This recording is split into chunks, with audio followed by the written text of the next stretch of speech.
નમસ્કાર મિત્રો, ગઈકાલે ભરૂચ જિલ્લાના જિલ્લા પંચાયત રજનીભાઈ વસાવા જેલમુક્ત થયા હતા। 45 દિવસ પછી જેલમુક્ત થયા હતા। નમસ્કાર, હું શૈલેષ ભીલ, તમે જોઈ રહ્યા છો ઈકે ચેનલ।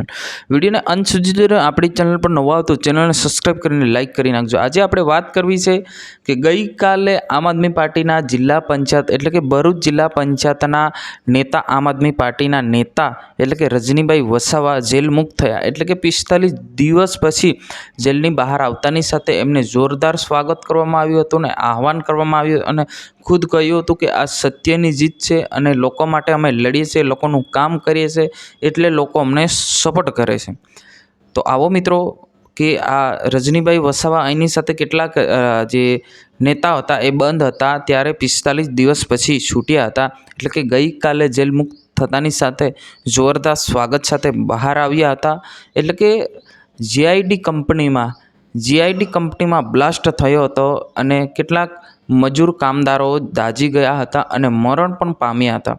એમને ન્યાય અપાવવા માટે આમ આદમી પાર્ટીના કેટલાક નેતા અને ચેતરભાઈ વસાવા સહિતના કેટલાક નેતાઓ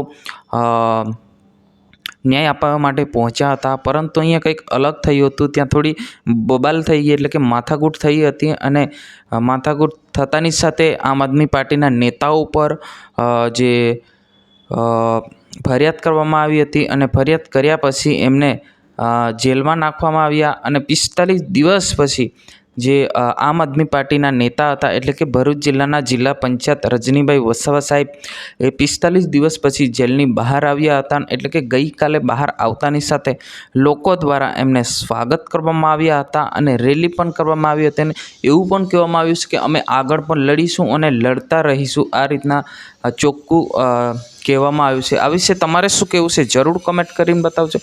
આજની વિડીયો અંદર બસ આટલું જ। જય હિન્દ, વંદે માતરમ।